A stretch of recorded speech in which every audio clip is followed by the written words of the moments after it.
Hello and welcome to yet another video. This is the 5th episode of the story, and when Naruto's father met his mother, his first thought was that a village out there must be missing its idiot. This story is from Silver Shine. Please support him, her. Please like and subscribe to show your support. Let's get the show started.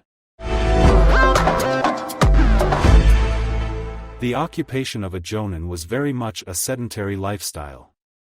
It was the nature of the profession that jonin took fewer missions and longer holidays than the lower ranks, along with bigger paychecks, and it could be the case that in 1 week Kushina might go on 3 different assignments while Minato only took 1 if any at all. A-class missions weren't common, and S-class was even rarer. If Minato kept his ears pricked and stalked the headquarters vigilantly enough, he could usually snag a mission scroll as soon as it became available, though he preferred to take only the ones that sounded challenging, ones the other jonin were inclined to avoid anyway. These were the ones that made the long wait worthwhile. The indolent weeks spent relaxing around the village were broken up by the occasional flurry of a hectic mission. It was in this was the ebb and flow that Minato began to settle, leaving behind the restlessness of his youth, and growing accustomed to a slower pace in his old age. He was all of 18. People had returned from the war in dribs and drabs. Yoshi had been followed by Shikaku, who walked into the village hand in hand with his own Yoshino, and looking a little like he regretted the whole thing. It was genuinely touching to see him reunite with the rest of his team, and a relief, for Shikaku's presence alone did a lot to temper Inoichi. If Danzo returned, Minato never saw him, though he later learned he'd gone straight back to commanding his underground ANBU division. There were no further attempts made on Minato's life, that he knew of. And there was still no sign of Jiraiya returning. Nevertheless, there were still more than enough people in Minato's life to keep him occupied and distracted, in the driven to distraction sense. If it wasn't the Hokage calling on him for special missions, it was Yoshi tearfully begging him to help find her lost ferret number 6. Then there was Yoshi's mother who needed to be kept in good graces, though she was much easier to please than her daughter, usually only calling on him to fix her television. She seemed to be under the impression he was an electrician.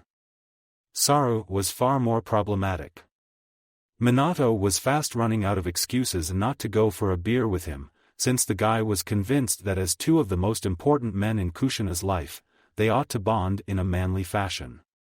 But Minato thought that in the rankings of important men in Kushina's life, Minato came a trailing 4th after little Kakashi's dad, and Saru, in that order.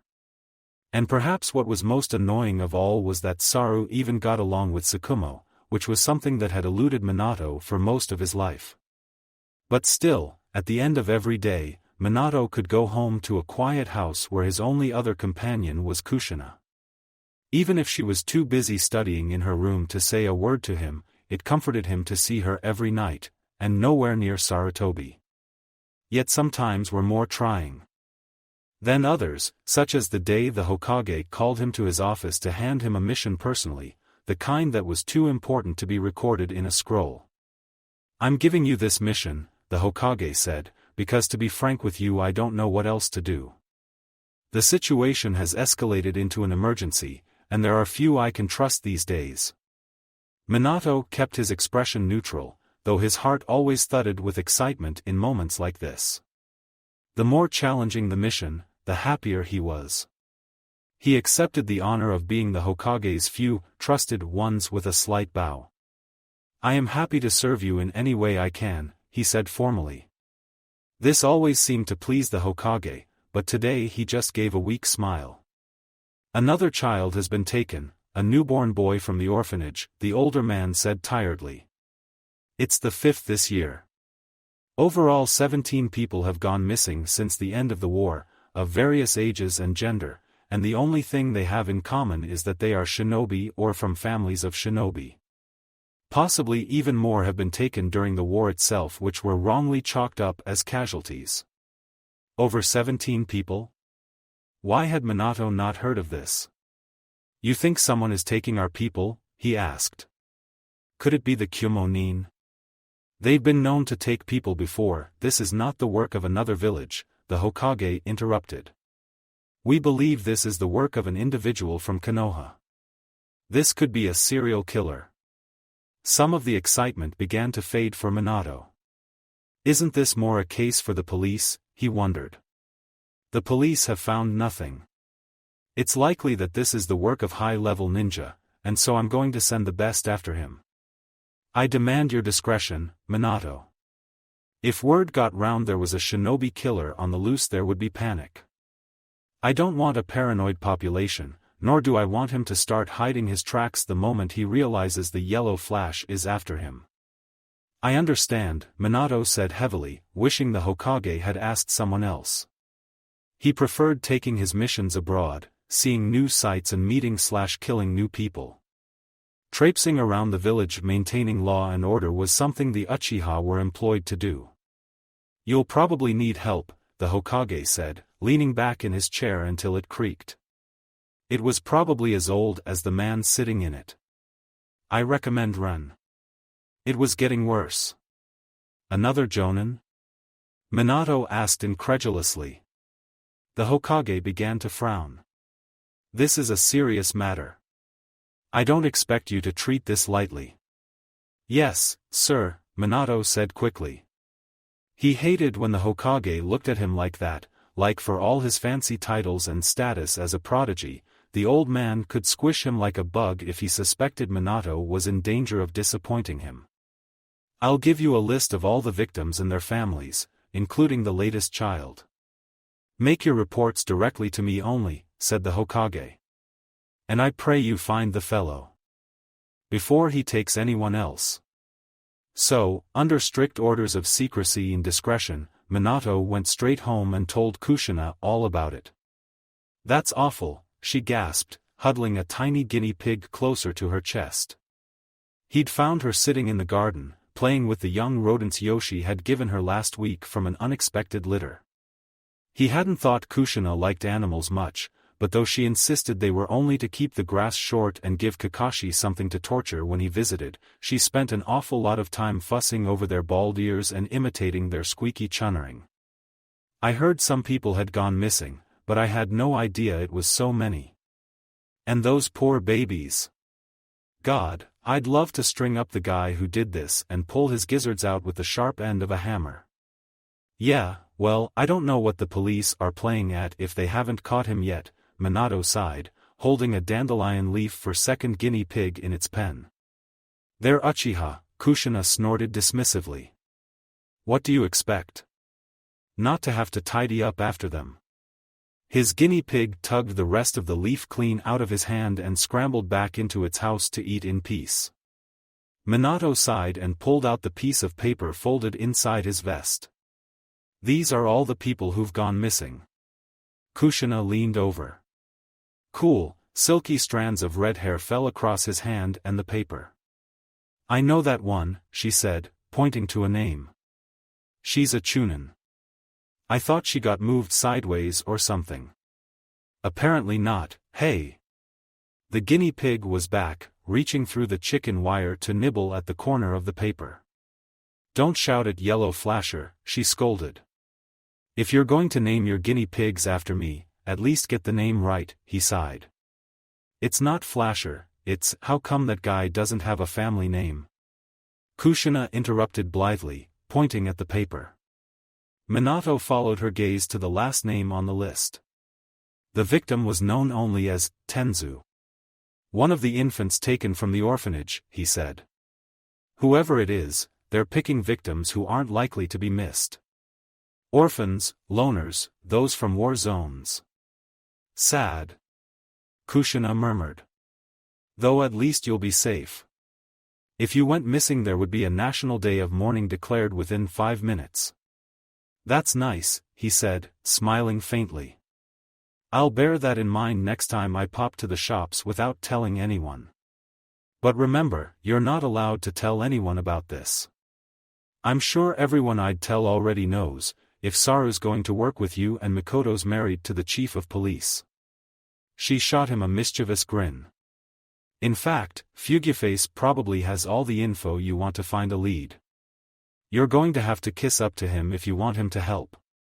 I could always send you, he suggested idly, and added a soft, ow, when she punched his arm.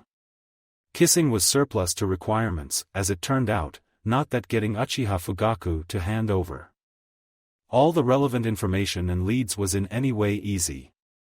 The military police had a whole different system and ethos to the shinobi, and anyone would think Minato was demanding the chief of police hand over rights to his firstborn the way he reacted when Minato politely asked for copies of evidence.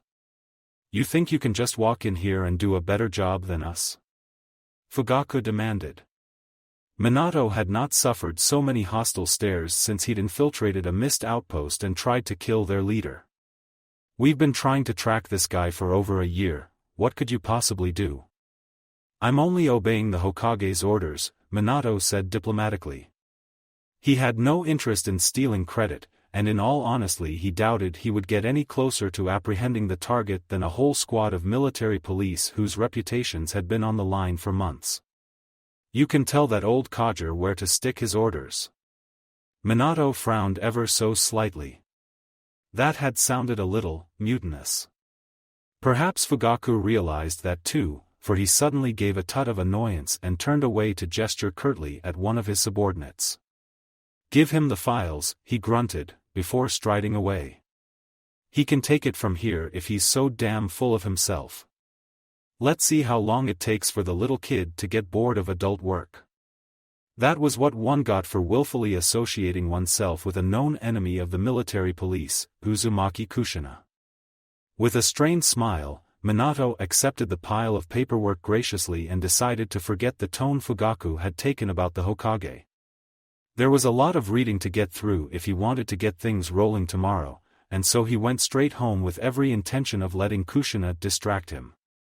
Unfortunately for Minato, however, the smell of delicious cooking greeted him the moment he stepped in the door and he was confronted with the sight of 2 plates on the kitchen table. His heart fell. It was too much to hope this was one of the extraordinarily rare occasions when Kushina threw the house rules to the wind and made enough dinner to share it with him. The last time she'd done so had been for his birthday, and since this wasn't his birthday and Kushina was wearing Saru's favorite perfume, Minato knew this effort was not for his own benefit. With a put-upon sigh he slunk up to his room and locked the door, consigning himself to another long night of pretending he didn't exist. These nights were the worst. And no amount of feeble concentration on timelines and missing person reports stopped him from hearing the punctual knock on the front door at 8 or the cheerful chatter downstairs as Kushina greeted her boyfriend. Minato wondered if he should just put himself out of his misery and stuff some cotton wool in his ears, but his inner masochist was straining its ears to catch every muffled word. That low mumble sounded something like, "You look nice," or was it, "You smell nice"? It was hard to tell when his bedroom door was closed. "Okay," he told himself as he got up and silently went to leave the door ajar, "it's only because I need some fresh air." "They're lovely," he could now hear Kushina saying. "I'll go find a vase. Not more flowers." Did Saru appreciate that some people had very acute hay fever? None of them lived in this house, but still. It was terribly thoughtless of him. "How was your mission?" "Not so bad." "How's your uncle?" "You know." Then there was the faint but detectable sound of smacking lips.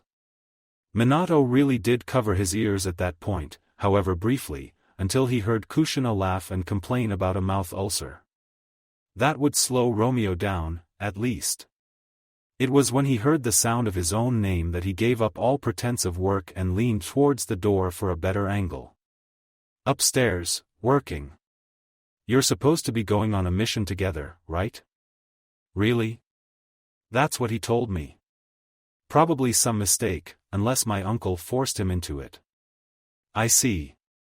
Kushina said something in response, but she deliberately lowered her voice. No amount of straining or indiscreet leaning was enough to overhear her when she adopted her gossip tone, so Minato dropped his pencil on the desk and silently crept out onto the landing outside his room. He had to be careful. The floorboards in Kushina's house bore an uncomfortable resemblance to the nightingale floors that warlords had lined their houses with in the feudal era, so named because when stepped on they squeaked and chirped like a bird, alerting everyone else in the house of a trespasser's presence. Kushina's, however, sang less like nightingale and honked more like sea lions. Minato had to summon a great deal of chakra to his feet to balance his weight to avoid giving himself away, but by leaning over the banister he could see directly into the kitchen, just about enough to see Sarutobi's back. Can't take it personally, he could now hear Kushina muttering. He's like that with everyone. Not with you, Saru pointed out. He'd adopted Kushina's low tone as well. Maybe you're trying too hard, she wondered quietly. Minato gets a lot of suck-ups. If you try being too friendly, he'll ignore you. But I thought we got along fine when we met. Then, you know. The blanking started. He didn't say any more than that, leading Minato to believe this was a topic of conversation that the two had already exhausted many times before. I don't know what I said or did. I told you, you can't take it personally, Kushina admonished. He got more withdrawn after the war. You know what it's like, run. The war ruined a lot of people. Minato didn't consider himself ruined in any sense, and he had a certificate from the psychiatric division to prove it. Granted, it wasn't a glowing reference of mental health, to have your mind rubber stamped with a grudging rating of adequate, but he was a far cry from being stuffed in a rubber room to be looked at by doctors through a tiny window for the rest of his life like some veterans were. I still think he has something against me. You're being paranoid. Minato speaks well of you when you're not around, Kushina said, which was the truth only in the sense that Minato regularly lied to her. He only praised Saru because Kushina would kick him out the house and give his room to her boyfriend if he didn't. How come he gets along with you so well? Saru asked, clearly exasperated. I don't think I'm that special to him, Run, she said dismissively.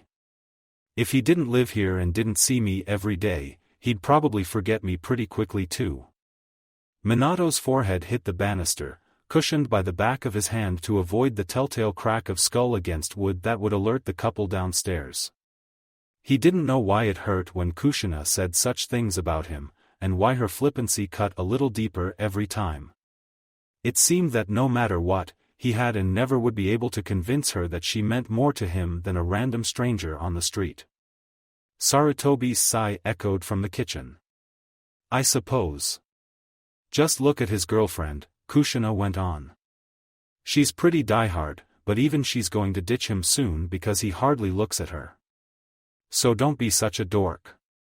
You're not special because Namikaze Minato won't let you get close to him, that's everyone's story. Their conversation paused, and from the sound of it, Kushina was snapping her loose hair back into a ponytail. If it's getting in the way, why don't you just cut it? Sarutobi suggested. Do you think that would suit me? You'd be gorgeous even if you were bald. But I think you'd look pretty cool with something more practical. I'll think about it. And hopefully she'd dismiss his suggestion entirely. Kushina, cutting her hair off? What a stupid idea. It was one of her best features. But now the couple downstairs were returning to a normal conversational volume as the subject moved over trivialities, hairstyle, food, energy-saving light bulbs. Minato quickly realized there was nothing interesting left to overhear and so returned to his room. Yet one look at the mound of paperwork was not enough to tempt him to return to it. He moved restlessly between his bed and his desk, and every time he heard a bark of laughter from the kitchen it was like another pin being driven into his back. Not interested in needlessly torturing himself, Minato cracked open his old window and stepped lightly onto the window ledge outside. The guinea pigs were squeaking merrily in their enclosure below, and promptly fell silent when his shadow dropped down beside them. From there he vaulted the fence into the alley beyond and set off in search of something to take his mind of Sarutobi's stupid laugh and Kushina's critical words. Perhaps what stuck out to him most was the idea that Yoshi was planning to ditch him. He hadn't sensed anything wrong in their relationship, but then maybe he hadn't been looking closely enough. His aimless meander through the evening gained a goal, and he slipped away through the quiet streets till he came to the White House where Yoshi and her family lived, every window shining with light and activity. When he knocked on the door, it was Yoshi's little sister who answered, a miniature version of her big sister who only came up to his waist. The second she saw him, she took a deep breath and began reciting the list of everyone's activities. Mom's at the pachinko parlor, big sis is on the phone, big sis is in her room, and little brother is in bed. And you're answering the door, he pointed out. Guh. The little girl rolled her eyes and disappeared into the house. Yoshi. What? Your boyfriend's here. Minato heard a crash from the upper floor. Yoshi burst out onto the landing above, one curler still tangled stubbornly in her hair. Minato, she gasped, smiling her 200-watt smile. You don't normally visit this late, what's going on? Hey, he greeted, ignoring her rather accusatory question. The young sister flounced off back to the living room to resume her cartoons, and in the kitchen he could hear Yoshi's older sister chattering away so fast her only pauses were to catch her breath. A cat was curled up on the cooker in there, and the parakeets were vying with the TV in who could make the most noise. Coming to Yoshi's house was always a little overwhelming. His childhood home had been a cold, dusty place where the silence was rarely broken. But nothing in Yoshi's house ever sat still. Come up to my room, Yoshi said, gesturing for him to follow. It was easier said than done, as this involved negotiating his way past two more cats and one dog who always growled threateningly when she saw him, even if she didn't bother getting up. Minato was quite happy to get inside Yoshi's room and shut the greyhound out, for the only beast he had to contend with in here was Yoshi's pet hamster, Sweet Pea. Up until this point, he had never actually seen Sweet Pea, which seemed to mean he'd only ever visited this room in the daytime. Right now, however, the little golden rodent was whizzing around in her will like she was hoping to build up enough charge to break out. Was there something you needed? Yoshi asked, hastily tugging out the last curler she'd just glimpsed in the mirror. Not really, he said, absently picking up the pair of panties on the bed. Yoshi snatched them out of his hand with an embarrassed giggle. Wasn't expecting you, she stammered, throwing them under the covers. Did something happen? No, not really, he said again. She looked at him searchingly, like there had to be some unusual reason he'd turned up tonight. Apparently just dropping by to say hello to his girlfriend had completely baffled her. You want something to eat? She wondered cautiously. Minato thought of Kushina and Sarutobi, sitting over there. Private candlelit dinner in the kitchen, probably doing something sickening like feeding each other. Neither of them caring what became of Minato, or if he starved to death. Nah, I'm fine, he said, looking around her room. Yoshi had one of those old Kunoichi icon albums lying open on her desk. If one were to peruse through it, one would find Minato's mother on pages 5 through 12, or so many of his male friends delighted in telling him. Want to make out? Yoshi asked. I thought we could just talk, he said, watching her bite her lip in what some might have called disappointment. I guess.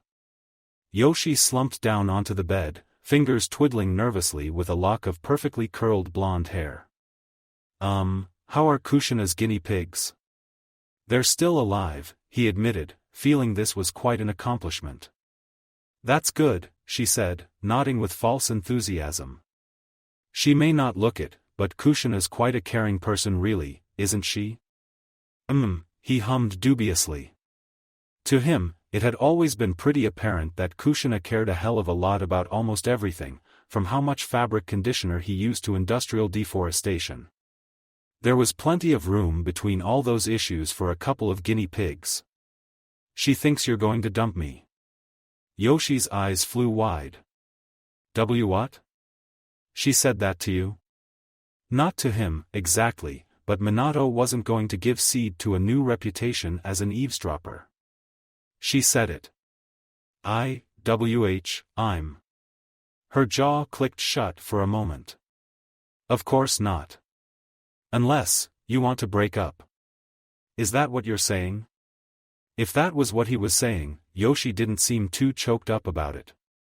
She looked at him, merely curious and a little confused, but nowhere near upset at the idea as he thought someone who was committed to a relationship would be. Though neither did he find himself too troubled by it either. This was a bad sign, wasn't it? Just as Minato feared, there was absolutely nothing unusual about this place. There was nothing in this room to suggest that 2 nights ago an infant had been removed from the cot in the corner and hadn't been seen since. Any trail the abductor might have left had been soundly obliterated by the Ofish police investigation, who apparently were not content to let anyone into the scene of the crime until they'd trampled everything and contaminated anything that might have been useful. Why would someone take a child as small as that? Saru was thinking out loud behind him, looking at the condensed notes Minato had handed him that morning. Plenty of reasons, Minato drawled, running a finger along the edge of a changing table. This nursery had hosted at least half a dozen children here, but they'd all been removed to other facilities. There really was no logical reason why, with all the attention this place was now under, it was probably the safest place in the village. Which also meant the most useless to Minato's mission. There's a black market for little children, isn't there? Illegal adoptions and stuff. That doesn't explain the adults that have gone missing, Saru pointed out. No kidding, Minato said coolly. Saru flipped the papers over. Seems that the kids are our best lead, Minato-kun, he said. We're never going to trace the guy before he strikes again. The best we can hope for is to wait and catch him in the act. There are hundreds of people who could be targeted next, Minato pointed out. There's no way to watch everyone. Yes, but look at the patterns, Saru said, showing him the list of names and pictures of those who had already been taken.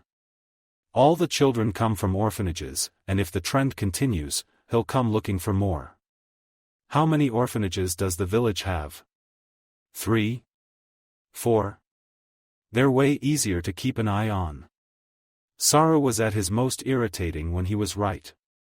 We should enlist some Chunin to watch. No, that'll just scare him off, Saru interrupted. He has to think the children are unprotected or he won't come. If he sees a bunch of Chunin guarding the orphanages, he'll stick to taking adults, and we can't watch every adult in the village. How do you propose to set a trap then? Minato asked, trying to maintain a perfectly neutral, even tone. Well, I've got some summons. Monkeys. They're pretty good watchdogs actually. And far less conspicuous than Chunin, Minato said dryly. They can be more discreet than you'd think, said Saru. If I take watch of 2 orphanages, you can take care of the other 2. I'm sure you have jutsu to handle it. Naturally. Summons would have been handy, but Jiraiya had never gotten round to introducing him to animal contracts. All he had was Hiration, which meant he could theoretically place tags around his chosen buildings and be able to sense who was coming and going every minute of every hour. However, the drawback was that he could not do this in his sleep, and he'd learned from long sentry duties on the border that the longer he was connected to the tags, the more fatigued he got. I can have my summons cover all the orphanages if you like. Saru said politely, correctly realizing that Minato's repertoire of jutsu did not cover situations like this. I'll be fine, Minato all but snapped, and was grateful they went their separate ways. No doubt Saru went crying to Kushina that Minato was being an unfair playmate, for when he got home that night after decorating 2 orphanages in tags, Kushina kept scowling at him like he'd kicked the yellow flasher across the garden. Having not had a brilliant day, and with his mind almost literally in 30 different places, Minato wasn't in such a great mood either. So when Kushina was examining herself in the bathroom mirror and called, "I was thinking of cutting my hair," he responded, more succinctly than he should have, "You'd look stupid." After a tense pause he heard the wooden handle of Kushina's brush hit the sink. "Is that right?" she yelled. "Is that what you thought about me when I was young?" Kushina, the stupid-looking girl with weird hair. "You're more like those bullies than you realize, Minato, you ass." He slammed his bedroom door shut, but this didn't stop her shouts, it only muted them. "And don't you dare slam doors in this house. If you can't be civil, you can pack your bags and get out." This could have been rhetorical only, for she certainly didn't barge into his room and throw him some empty suitcases in a pointed manner. Instead, she stomped to her own room and slammed her own door, which she was allowed to do for some reason. Things became markedly more unfriendly after that. As in the usual way of things, Minato didn't think he was being the unreasonable one, but it was hard to tell when his every third thought was interrupted by something happening on the other side of the village, and he had to wonder if the new presence that had entered the east wing of the second nursery in the Little Buds orphanage was someone who was supposed to be there or a thief come to take another child for nefarious purposes. It got a little easier, as he began to recognize the usual presences, from the cleaners to the staff to other foster parents on scheduled visits. Even so, Minato was exhausted after just 1 week.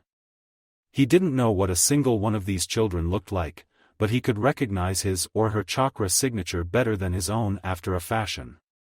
He took to sleeping during the day, rationalizing that all abductions had taken place at night, so it was vital that he remain alert and awake during this time. The unsociable hours did nothing to improve his mood. Appetite was difficult enough to come by when fatigued, but food was even scarcer. No shops or cafes opened at night, and the bottom half of the fridge where he normally stored his grub grew worryingly barren.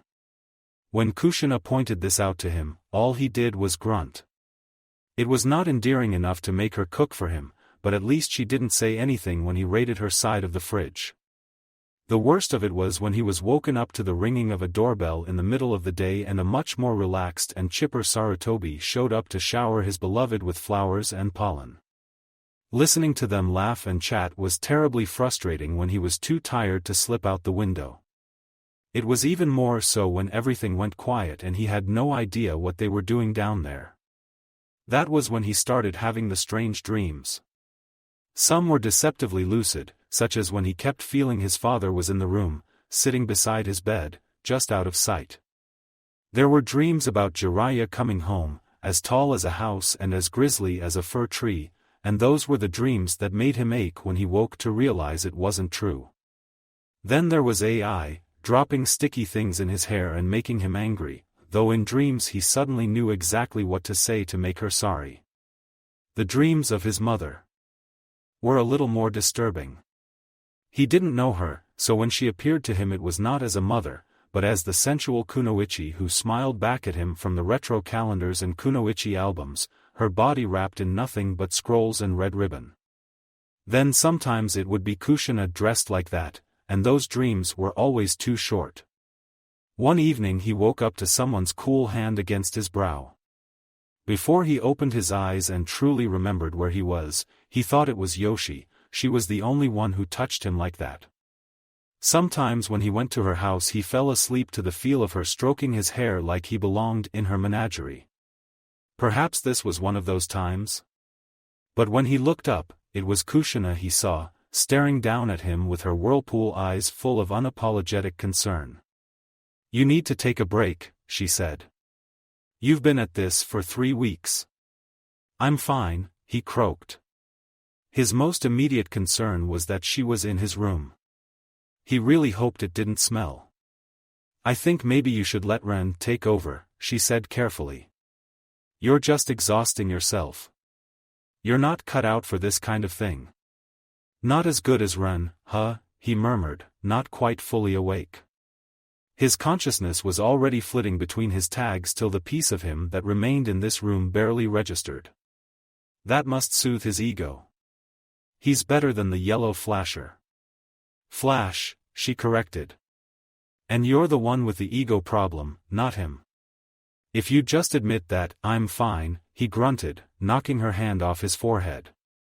She was treating him like a sick man when he was only groggy because she'd woken him up. Everyone had the right to be groggy when woken after only 3 hours sleep. Kushina never gave up so easily. "Minato, I'm worried you're not eating." She would know, everything he ate came out of her fridge and she must have been monitoring it for a while now. "You don't look well. Would you give over?" he groaned. You sound like you're auditioning to be my mother. I think you need one sometimes, she chided. Yoshi hasn't been round at all. Did you break up with her or something? He was too tired to think. Minato, you're being reckless. Why are you pushing yourself so hard over this? Babies, he said, letting his eyes fall shut again. Think of the children, Kushina.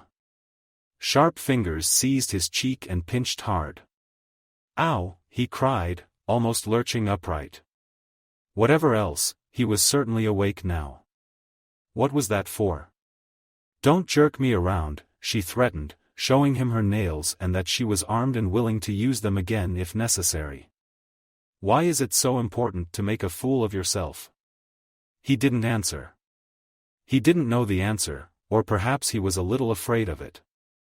If he didn't think about it, it couldn't scare him, so he simply lay there listlessly, making no attempt to enlighten her as to why he loathed her boyfriend and absolutely would not cede an inch of responsibility to him if he could help it. Kushina waited, her face growing stormier until she finally gave a growl of annoyance. Fine, she ground out, pushing herself to her feet. Be that way. Wait. He instinctively reached for her. Though he missed her wrist, she stopped anyway. You don't have to go. Please stay. Ever so slowly and cautiously she sank back down onto the bed, eyes narrowed on him. They were extremely dark in this low light. He couldn't tell which was blue and which was green or if they'd changed again like they sometimes did. He watched her watching him, until he realized she was waiting for a reason to stay that he could not give. Never mind, he grumbled. She stood and left, shutting the door behind him with more force than necessary. Too tired to rise, he lapsed back into sleep. His strange dreams pursued him, only this time he thought he was 7 inches tall and lived in a hutch in the garden. Kushina was there, feeding him dandelions and stroking his bald ears, and he was deliriously happy, until someone called her name and she was walking away, leaving him frantic. He couldn't go after her with such an enormous wall of chicken wire in the way. She couldn't even hear his squeaks.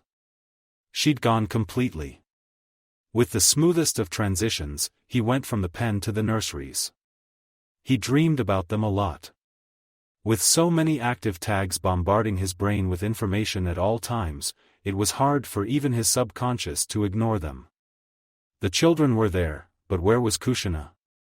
There was only that horrible, cold shape oozing through the open window. He wanted to ignore it and keep looking for her, but something about the room was changing. The chakra signals were flaring. His heart was pounding. It wasn't right. Something horrible was happening, but he couldn't understand. Air rushed noisily into his lungs as he threw himself up off the bed and stumbled blindly into his own dresser. Hands shaking. Feet failing. Where were his weapons? His scrolls? There was no time for this. He activated his jutsu and almost stumbled head first into a pebble-dashed wall. It took him a moment to realize he was outside the community center, the same one Kushina had lived in during her first years in Konoha.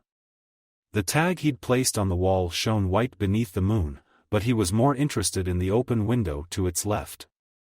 This was the one he'd seen in his dream. The lock that had held it secure was broken clean off.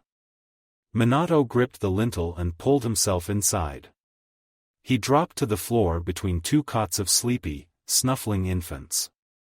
Somewhere else in the dark room one was fussing and another was crying in low, quiet moans. There was something else in here too, shuffling and scraped along the floor within the shadows that pressed in around him. Minato could smell it. The familiar stench filled his nostrils and at once he inexplicably recalled the memory of the butcher house in the mist outpost. He could see the mutilated carcasses of his former comrades hung on hooks and over tables like slabs of putrid meat as if they were right before his eyes again. "Oi," he said, his voice still rough from sleep. "You better stop right there, or you're a dead man." The gloom cleared as his eyes adjusted, and ahead of him he could see the tall, ragged outline of a figure leaning over a crib in the far corner. Deaf to Minato's warning, the shape simply stared at the infant within. Unmoving. Utterly silent. "Step away from that kid," Minato said more loudly, summoning a little chakra to his fingers in anticipation. If he tried reaching for the baby, Minato would cut his hands clean off. To his own detriment, the intruder ignored him. His lumbering form turned awkwardly, groping towards another cot. Minato wouldn't give him the chance to reach it. He shot forward and seized the man's arm, wrenching him one way as he slammed a foot against his knee. The intruder lurched, but didn't fall. Something that defied gravity was keeping him up. Minato wheeled back to avoid ending up on the floor instead. No good, he thought to himself, backing off. This wasn't a good place to stage a fight. One disastrous move and one of the children in the nearby cots could be hurt badly. Did this oaf care? He swung his arms lethargically, no precision or care behind his wild strikes. Easy to dodge, but they had to relocate, and quickly. Minato spotted the window furthest away from any of the cots and began to focus his strategy, dancing around every labored, clumsy blow the man tried to land on him. He slapped a tag on the arm as it flew past him, and in the mile-wide opening it left behind he surged up, crashing his shoulder into the stinking lump of a man, driving him back towards the window.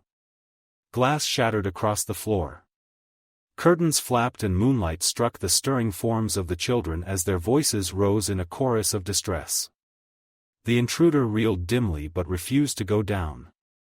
Minato pulled back and charged again with a cry, throwing all his weight and chakra into toppling the brute and his dead weight through the open space. With a final shove they fell. Thorny weeds and broken glass bit into Minato's side as he hit the ground outside. His opponent was already stumbling away, faster than his awkward limbs dictated he should be able to move. He jerked and scampered across the playground like an overgrown spider, crashing into slides and over a seesaw, but never once falling. It was a queer sight. Minato stared transfixed at this unnatural figure, unable to understand how such a person could be responsible for the disappearances of so many nin. Now his quarry was in danger of getting away. Minato saw thick arms reaching for the fence, readying to pull himself over and disappear into the trees beyond, along with any hope of ending the abduction spree. He activated his tag and closed the distance in a roar of wind, sliding across sand and gravel to knock the man's feet out from under him. It was impossible. Minato saw both feet lose their ground. But the man never fell. He was positively levitating. With a groaning shuffle the intruder turned to stare down at Minato, and for the first time he saw the face of the one who had taken so many people. This was the face of Tsuji Kazuma. A totally unremarkable chunin except for the fact that he'd disappeared over 2 years ago, to be listed as one of the first possible victims of the abductions. The pallid, waxy complexion and glassy eyes could not disguise who he was. Stunned, Minato almost missed the devastating punch that came flying at him. He rolled away in a shower of dirt and grit and sprang to his feet behind Kazuma. Swift kicks aimed behind his knees once again failed to take him down. Minato was fast losing patience. "Go down," he yelled hoarsely, as the former chunin turned in a slow, grinding circle to face him. Minato ducked beneath another wallowing blow and closed the distance between them. His fist smashed against a clammy jaw, snapping his opponent's head around with an audible crack. Kazuma swayed. He crashed to the ground like a felled tree without ever uttering a word or a cry. In the silence that followed, Minato massaged his knuckles and looked down at the man. There were no signs of life now. No breathing. No heartbeat. No movement. He bent down to press 2 fingers to the pulse point in Kazuma's neck, but felt nothing. The heart had been stopped. Slowly, Minato pressed the heels of his hands over his eyes and exhaled shakily. He'd messed up again, killing when he should have stayed his hand. How the hell was he supposed to find the other missing people after permanently silencing the only lead? What's going on? Another person was pulling himself over the gate and running towards him. Saru, accompanied by the loping figure of a small capuchin monkey. Is that him? He asked as he came to a panting stop next to Minato. This was the last thing he needed. What are you doing here? He asked. He found it difficult to believe Sarutobi had just happened to be passing by at this hour. I had my summons watching this place too. Sarutobi gestured to the monkey clambering up his back. They saw someone breaking into the nursery, so I came as quickly as I could. And thus Minato learned he had just wasted 3 weeks of his life. Well, you're too late, Minato said harshly. He's dead. He's dead? Saru repeated dumbly. He dropped to one knee beside the body, running his hands over it. You killed him? We needed to interrogate him. Minato had heard this all before. Irritated with himself and Saru for just plain existing, he turned away and began to examine his own mild injuries. His neck broke.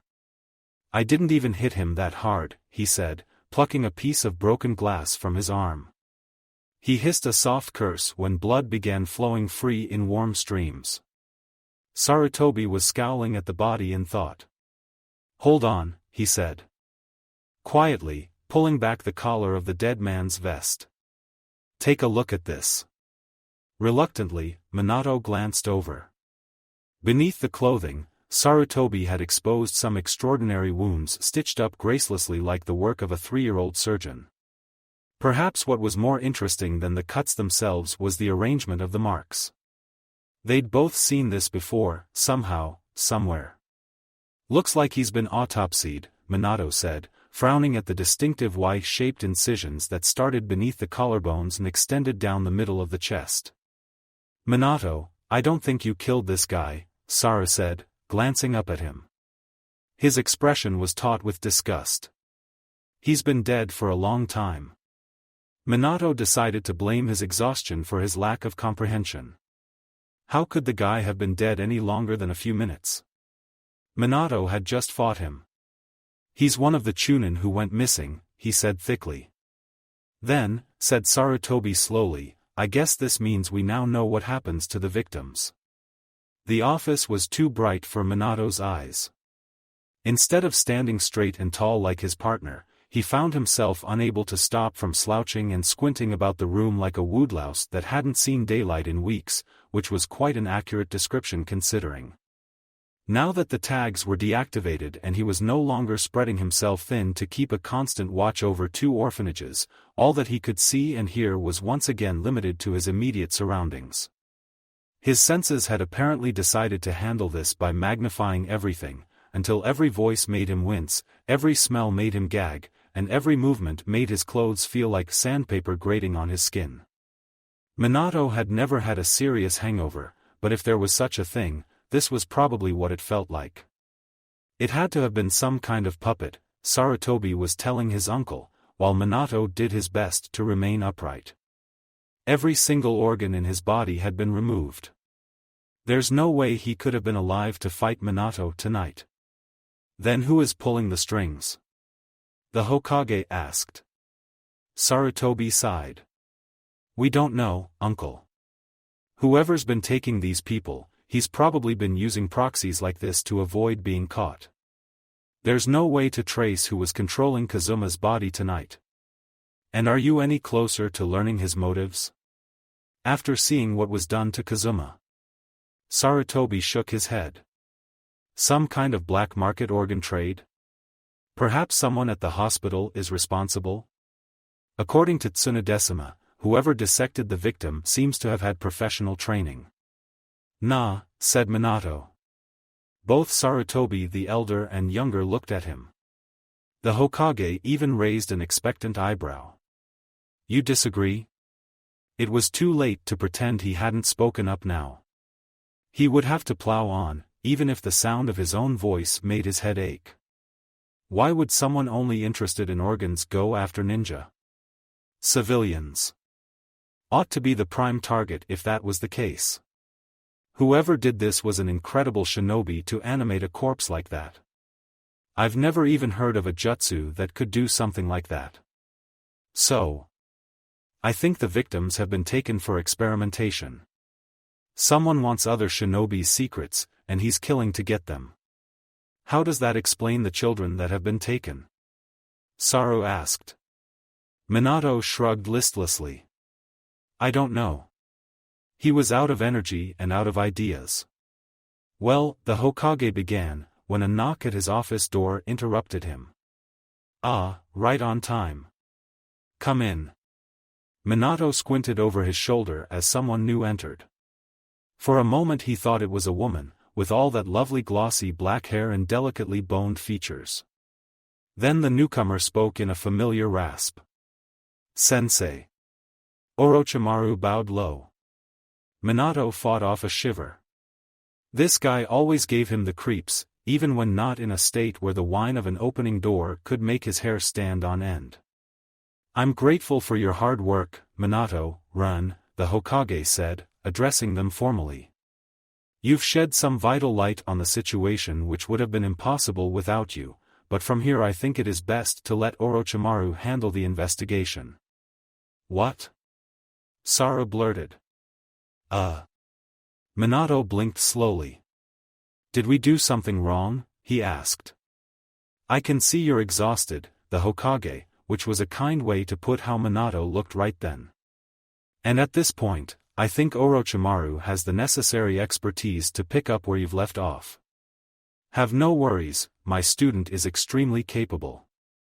This had to be what it felt like to have the rug pulled out from beneath your feet. Or rather, what it felt like to be Uchiha Fugaku. All the effort he'd put into catching this guy was suddenly insignificant, and this smirking snake-faced creep would be the one running away with all the credit in the end. He took a deep breath and forced himself to let it go. This was no longer his problem. Yes, Hokage-sama, he said blankly. Yes, uncle, said Saru, dark brow tugged down so no one could mistake his feelings about this. You're too kind, sensei, said Orochimaru silkily. The Hokage smiled grimly. You two are dismissed, he said to Minato and Ren, who both shot Orochimaru rancorous looks as they turned to leave. As soon as the door was shut behind them and a reasonably safe distance had been put between them and the Hokage's office, Saru exploded with a growl of anger. I can't stand that guy, he fumed. I have no idea what my uncle sees in him. Must be good at his job, Minato said, more fairly than he felt. Problem was, as much as he disliked Orochimaru, he wasn't quite at the point where he was willing to agree with Saru on anything. I swear if that guy becomes Hokage, I'm out of here, Sarutobi said fervently. This gave Minato a moment of pause. Why would Orochimaru become Hokage? Because, he's next in line? Sarutobi shrugged. I thought everyone knew that. Everyone except Minato, who had been led to believe since he was a child that he was the one and only preferred candidate. He decided not to mention this to Saru in case the other man thought he was deluded. Perhaps he was. Perhaps he'd never been a strong contender at all, and certainly after the last few weeks, even Saru himself looked a more likely Hokage candidate than Minato did. I'm hoping Dan will get it, Saru confided. Who? He knew that name from somewhere. Tsunadesima's lover. He's a brilliant jonin, and he's got peaceful ideals too. I wouldn't trust Orochimaru not to lead us into 5 new wars the second he becomes Hokage, and believe me, I went to school with the guy. I know what he's like. What's the matter? Nothing, Minato sighed, forcing away whatever treacherous expression had just crossed his face. I'm just tired. Okay. I guess I'll see you around. Saru lifted his hand in a resigned sort of way and moved past him. Minato bit the inside of his mouth stubbornly, realizing he hadn't been the friendliest of individuals and really, Saru didn't deserve that, even if he was dating Kushina. Saru, wait, he called tiredly, making the other man turn apprehensively. Thanks for your help tonight. It was really nice working with you. A vaguely disbelieving expression slowly changed into a guarded smile. Thank you. I hope we work together again soon. They were both terrible liars. It was the earliest hours of the morning when Minato returned home. The sun was just beginning to peep over the hills as Minato let himself through the door as quietly as possible, for he assumed that at this hour someone as sensible as Kushina would be tucked up soundly in bed. He did not expect to find her curled up on the sofa beneath a thin blanket, though that was indeed where he found her. The sight of her momentarily struck him dumb. Had she tried to wait up for him? It was rare to see Kushina like this, in a completely unguarded moment when he could just look at her for as long as he liked without freaking her out. She looked a little different, with her porcelain face relaxed and flawless, framed by a mane of unkempt hair. How could she think of cutting it? And when he looked at her like this, all his troubles faded into the background. This mess of a mission had brought his weaknesses into painful focus, and his natural assumption that one day he would simply be made Hokage had been shaken to pieces in one offhand comment from Saru. Yet there was a lock of hair that had fallen across Kushina's cheek, and at that moment it was the only important thing in the universe. He reached out to tuck it back in place and gave into the temptation to brush his fingers across her cheek, wanting to see if her skin was as soft as it looked. At once, Kushina's eyes flew open and she looked at him. She'd never been asleep at all. He said cleverly, frozen with his fingers hovering near her ear. Just got in. The mission's over, so I'm going to bed now. For, like, a really long time.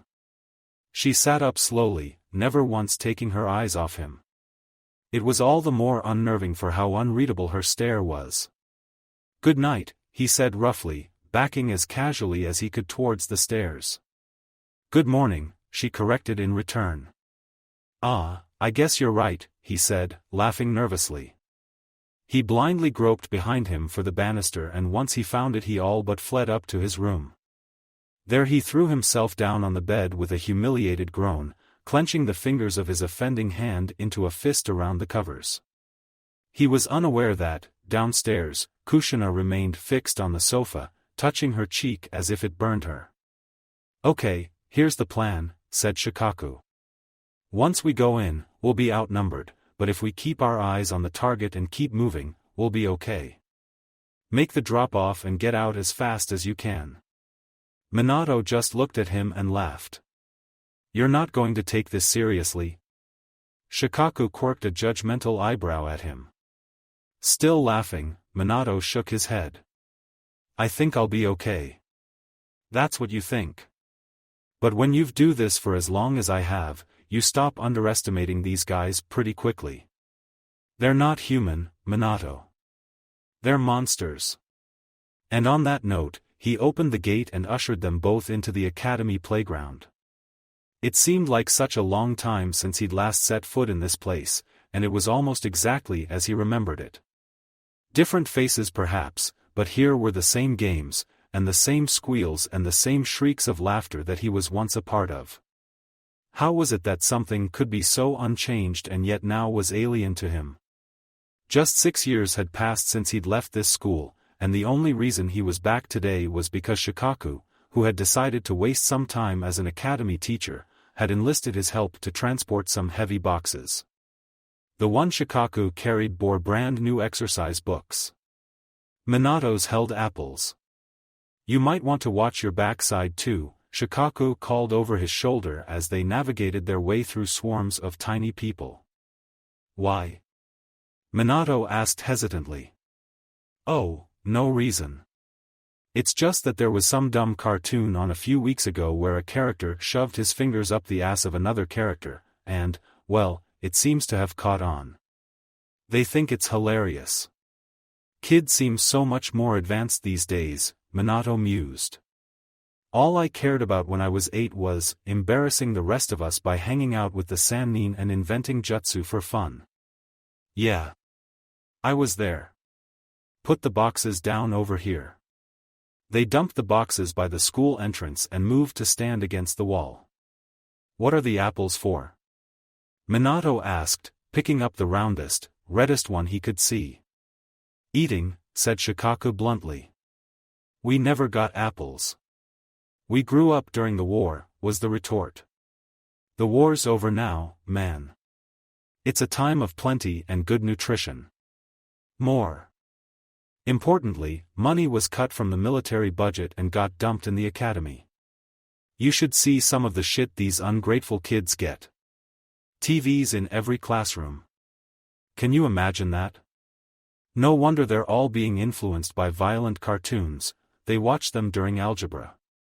Bouncing the apple in his hand, Minato let his gaze rove the playground and caught sight of a group of small girls staring at him. The moment they realized they'd been sussed, they huddled together in a flurry of giggles and continued to peek at him over each other's shoulders. Shikaku noticed this was a scoff. "Still ridiculously popular here, huh? So much more advanced," Minato murmured, refocusing his attention on the apple that was bouncing higher and higher thanks to little pushes of wind chakra. "Not really. Times change, but the kids and their cliques are always the same," Shikaku said sagely. "There's the popular girls who think of nothing but boys and hair," he pointed to the giggling girls, "then there's the loser kid no one talks to," he pointed to the swing beneath the tree, once so often occupied by Kushina, and was now occupied by a small dark-haired boy in oversized goggles. "Then of course, there's the insufferable genius who everyone loves." The last boy he pointed to was the one surrounded by a gang of other boys, engaged in a game of marbles and who naturally had the lion's share of winnings. Minato knew that white hair and magazine-perfect face. It was Hatake Tsukumo's son, and Kushina's most favorite person in the world. "Where's your gang then?" Minato wondered. "Probably inside, swapping collectible cards and being terrified of girls," Shikaku sighed. "Man, I hated school. Can't believe I came back here, but it was either this or just more tedious missions." Being quite fond of his tedious missions, Minato smiled. "Why didn't you go into the communication division with Yoshino?" he asked. "You can spend too much time with your girl, you know. I get enough of her nagging outside of work. I don't think I could take her as my boss." "You spent all that time trying to catch her and now all you do is complain about her," Minato pointed out. He still had long, dark memories of nights on the border where he'd been subjected to torturous hours of, "Do you think she likes me?" He had not put up with that nightmare for nothing. The apple thumped in his hand harder the higher it flew. Shikaku spread his hands.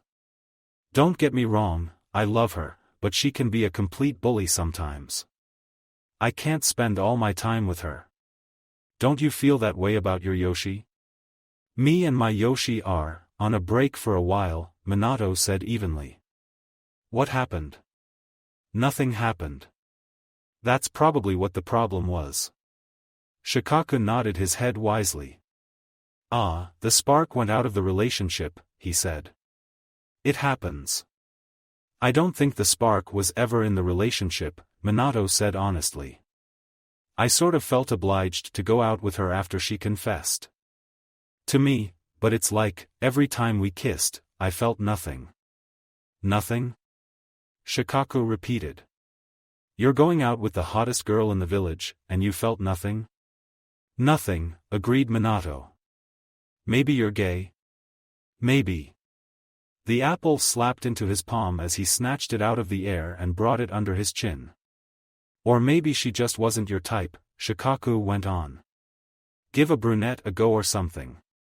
Minato resumed amusing himself with his apple, this time rotating it a few inches above his palm by driving a weak form of raisingan around its core. "You make it sound like trying on a new shirt," he said. "Exactly." Minato smiled.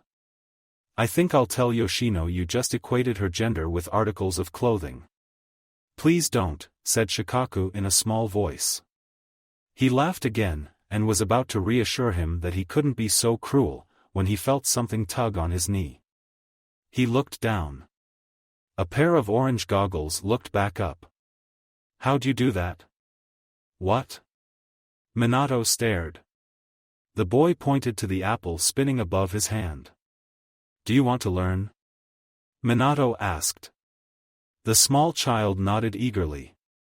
He could only have been around 4 or 5 years old, probably in the youngest set in the school, and far too young to know the fundamentals of chakra manipulation. It would be years before the academy so much as brushed against these topics. But that was no reason not to try. Crouching down, Minato handed the boy a fresh apple, the smallest one he could find to fit in his palm. Hold it out like this, he said, demonstrating with his own apple. Can you imagine the inside of the apple? In the middle with the pips? The boy nodded again, staring hard at the fruit. Now, what's your name? Obito. Now, Obito, do you know what chakra is? This time the boy shook his head. Minato hummed, wondering how best to phrase it. Jiraiya was the one who had taught him about chakra, and he still faintly recalled the lesson to this day. Everybody has a stream of chakra running through their bodies. It starts here, he pointed to Obito's middle, and it flows around your body like blood flows in your veins. Can you feel it running through your arm? Obito wrinkled his nose. No. You have to close your eyes and concentrate real hard, Minato advised, and the boy didn't hesitate to obey, screwing his face up in a parody of concentration. The chakra is always moving. It flows down your arm and through your fingers, and then back up again. If you can picture it, you can start to feel it. Maybe. Obito suddenly grinned. Yeah. I can feel it. Minato smiled. Now can you feel the chakra circling in your hand beneath the apple? The center of your palm is where the chakra turns and goes back up your arm. It's shaped like a U. What you want to do is create a circle beneath the apple, and keep the chakra moving fast and evenly, and once you can do that, you can make the apple spin. Obito stared hard at the fruit in his hand. But predictably nothing happened. It's not working, he said plaintively. It takes a lot of practice, Minato warned. He was pretty sure he was the first and only nin in his generation to have mastered pure form manipulation. Some other children had crept over curiously, their confidence boosted by Obito's example. Can you teach us a jutsu, please? Asked one of the giggling girls. Behind him, Shikaku snorted. Now you've done it. He muttered. How'd you make the apple spin like that? Asked one of the older boys. Nuhu, we asked first, chorused the girls, hissing at the boy like vipers. No need to fight, Minato said, lifting his hands to placate the gathering kids who were all looking jealously at Obito and his apple, like they'd all suddenly entered a parallel universe where children coveted their 5 a day. That's a pretty difficult jutsu, how about something a little easier? There were little murmurs of consent around him as he bent to the apple box and picked out 2 more apples. Okay, I'll show you a skill no legendary nin ever born has done without, he said. He flicked one apple into the air, then another. When they came down he caught them and threw them back up, settling into a pattern. It's a form of object manipulation that's just juggling, said one boy accusingly, feeling the need to point. That's for the circus, not for ninjas. Are you sure? Minato asked, maintaining his rhythm. Master juggling and you boost your hand-eye coordination, you improve your balance, and your speed. Not every juggler is a legendary ninja, it's true, but every legendary ninja can at least juggle. The children watched, mesmerized by the flying fruit. I want to juggle, said a girl. I want to be a legendary nin, said a boy, far more honestly. Suddenly everyone was clamoring for apples of their own. Shikaku had to throw himself over the box to fend off the groping hands. The apples are for eating, not for playing with, he exclaimed, but when confronted with a sea of heartbroken faces and wobbling chins, including Minato's, he sighed and caved. Beanbags are in the training shed. And as the children scurried away to raid the shed, all except for Obito who was still locked in a battle of wits with the apple in his hand, Shikaku looked at Minato suspiciously. Is that true, about legendary nin? He asked. Nah, said Minato, quite unconcerned. Sounds good, though. So that was how Minato came to be standing in the middle of a playground during recess, juggling for the amusement of 30-odd children. Bored with their own clumsy attempts at juggling, they spent far more time goading Minato into seeing how far he could take the skill. Do it with 5 apples, they shouted. 10. Do it one-handed. Do it blindfolded. Minato naturally acquiesced to their demands, pulling down his high-tie over his eyes with one hand while his other hand flashed from side to side, keeping the momentum of his props going. And that was how Jiraiya found him. At first Minato thought nothing of the crunch of gravel behind him. Just another child or a teacher picking up wayward beanbags? He'd have to apologize for causing such a mess. It really wasn't his fault that he'd been ambushed by a pack of school kids who for some awful reason wanted to learn something. In many ways, they were much more challenging than highly skilled enemy Nin. But all thought's apology were broken, along with his concentration, when a gruff voice spoke out behind him. So this is the Great Yellow Flash? Not exactly how I pictured you. Apples and beanbags rained down mercilessly on Minato's head as his hands fumbled and failed. He whipped around, thrusting the high-tie up off his eyes so far it ended up lost somewhere in his hair. But he did not care, for while his ears might have deceived him, his eyes couldn't. That really was his teacher standing there. "Sensei," he cried out, half in shock and partly in elation. Jiraiya smiled back, looking a little tired but no less pleased. "Oh, good, it really is you. I've been saying that to every blonde kid I've met, I was bound to get it right eventually." "Who's the hairy guy?" asked one kid petulantly, put out that they'd lost Minato's attention completely. "Never mind that," Shikaku said sternly.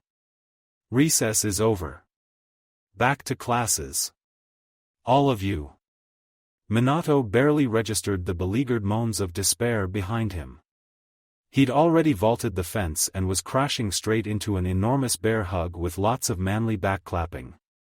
"Look at you," Jiraiya was saying in delight, measuring Minato by placing a hand on top of his fair head. "You shot up like a weed after all. And you used to be so self-conscious about your height." Yet compared to Jiraiya, Minato still felt a little shrimpy. He had at least made average height for someone of his age, which was all he could have hoped for. "And you look exactly the same," Minato said. "Oh, you're too kind," demurred his sensei, who actually did look a little more grizzly around the edges. His hair was longer than ever. Some would call that impractical, but only those who didn't know the incredibly deadly things this man could do with hair. "Did you just get back?" he asked. "More or less. I've already attended the Hokage and explained where the hell I've been for the last couple of months, years," Minato corrected. "Has it really been so long?" Jiraiya sighed loudly. "Time flies when you're living in a damp hut in the middle of a flood plain. So that's where you've been." Minato raised his eyebrows. "I hope it was time well spent." "I hope so. Drafted a few books, caught a few colds, got to teach the student of the millennia. But enough about that nonsense," Jiraiya said cheerfully, ruffling Minato's hair like he was still 13. "What have you been up to? Making quite a name for yourself, I hear. I was living in a bog in the rain country and word of your deeds reached me. There several times. I was a little worried about coming back. Apparently you can kill a man just by looking at him, and those who see you should run for their lives, even if by the time they've seen you it's undoubtedly too late." Minato shrugged. "I've heard that one," he admitted. "But I'm sure you'd be able to find more than enough people around here who could reassure you that I'm an idiot." "No doubt," Jiraiya chuckled, and his train of thought made an obvious leap. "How are your teammates? How's AI and Saburo?" They'd begun to walk together, in the aimless way of people with miles to cover if only in conversation and not distance. "I haven't spoken to them in a while," Minato said, realizing he hadn't actually spoken to his teammates since the time he'd arrived back at the village over a year ago. He'd seen them a few times, but they might as well have been strangers. I think we've drifted apart a little. Jiraiya looked truly sorry. That's a shame, he said. To most people, their first team is like a second family. Although I suppose that can't be true for all. Do you feel that way about your team? Minato wondered, not thinking it at all plausible that anyone could have a familial feeling toward someone as slimy as Orochimaru. Sure. Like a brother and a sister, his sensei said with certainty. Minato nodded slowly. Do people often hide up on rooftops hoping to catch a glimpse of their sister undressing? Okay, a brother and a distant kinda kinky cousin, Jiraiya corrected. Details. Although, I know it can be rough. Teams always have their friction, but I must admit I thought you and AI would get over yours. You were a very complimentary team back then, you know. Maybe. I don't think she wants anything to do with me anymore these days. Jiraiya made a regretful sound. Even if it's hard, you should fight for your friends, Minato. It's a bad idea to let them go. Minato said nothing, not wishing to encourage this topic. He'd thought growing apart from someone as belligerent as AI was a natural conclusion, and that they were just two very different personalities who benefited most from as much distance between them as possible. Why cling to people? To discourage any further pestering about holding on to rabid acquaintances, Minato decided to change tracks in the surest way he knew how. My dad died. Yes, I heard, Jiraiya nodded, glancing at him only once to gauge his expression. Thankfully there would be no uncomfortable outpouring of contrived sympathy from his teacher. They both knew what kind of father he'd been, although they'd rarely talked about him before. What was it? Heart attack, Minato said evenly. He'd long ago given up any pretense that he'd feel something about this, least of all grief. You know, he left everything to a distant cousin. A distant kinda kinky cousin? No, I don't think so. Damn, Jiraiya murmured. So where are you living now? House sharing with a friend. Anyone? I know. You remember Uzumaki Kushina? At this, Jiraiya stopped dead in the street. Minato looked back at him, bemused at the disbelieving grin spreading across his sensei's face. You're yanking my chain, he stated, looking like he was a breath away from a snigger. What's so funny? Minato asked. Uzumaki Kushina? Jiraiya repeated, as if the joke was obvious. Your reluctant student? The one who moisturizes with mud, talks like a boy, and dresses like a hobo? He raised his hand somewhere around the region of his waist, no doubt simulating Kushina's height as he remembered her. The one who hopped up and down screaming for my blood while her sensei knocked 7 bells out of me? Minato gave his teacher a slightly reproachful look. She's not exactly the same as she was back then, he said. Well, mostly. She still hopped around screaming for blood sometimes, especially if Minato borrowed her hair spritzer. Minato, you're the star of the village. Couldn't you have shacked up with someone a little cleaner? Prettier? Jiraiya asked, which was about as delicate as could be expected from him. It's not like that, Minato said quickly. She's just a friend. Surprisingly, Jiraiya nodded and seemed to accept this rather too easily. Oh, okay, he said, probably still picturing the dirty urchin Kushina had once been. But I'm sure you've had many girlfriends by now. One or two, Minato said lightly, which wasn't so much modesty as the honest truth. Jiraiya, beaming, looped his arm over Minato's shoulders and they resumed walking. Not all my teachings were lost on you, my boy, he said deviously. I bet you're a regular heartbreaker with a face like that and a reputation that encompasses a continent. Just like your old sensei, huh? Would you like to meet her? I'd love to meet your lovely girlfriend, Minato. No, he said. I mean Kushina. Why don't you come over? Have some tea or something? Kushina knows you pretty well, I've told her all about you. Even Minato couldn't miss the fleeting reluctance that colored Jiraiya's pause before he answered. I'd love some tea. Just what a guy needs after so much traveling. So Minato began steering them in the direction the house. Whatever his sensei's trepidations about Kushina were, he had the feeling that he would be pleasantly surprised. Kushina was quite different from the almost feral child Jiraiya had once glimpsed, who was more likely to bite your hand off than shake it. She'd already expressed an interest in meeting Jiraiya one day anyway. Once they arrived, Minato let them in. Cute flowers, Jiraiya remarked, looking a little perturbed at the tubs of geraniums around the porch. Perhaps he couldn't imagine Minato keeping after them, nor the scruffy waterfall girl. Kushina.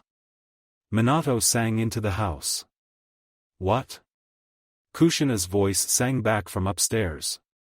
Could you come down, there's someone I want you to meet. Jiraiya was squinting up the stairs, trying to match his memory of the girl to the warm honey that Kushina's voice had become. When she appeared at the top of the stairs, peering down just as curiously at Jiraiya, Minato smiled. She always looked her best, even when she was simply wearing her usual blue tunic and black pants. Sensei, this is Kushina, he said, gesturing to the girl descending the creaky staircase. Kushina, this is my sensei, Jiraiya. Kushina's eyes widened a little. Jiraiya-sama, she said, ducking into an instinctive bow. Minato's reputation wasn't the only one that had grown during the war. It's nice to finally meet you. Minato looked at his sensei, only to realize the man was still staring at Kushina like he'd never seen anything like her. This was where Minato began to feel the first hint of dire foreboding.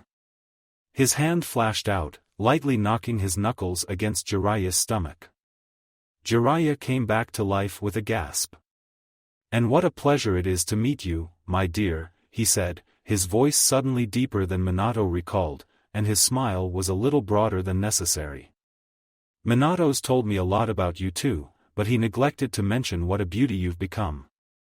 Kushina simply turned pink and smiled uncertainly. She never knew how to respond to compliments. We're going to have some tea. Do you want to join us? Minato asked.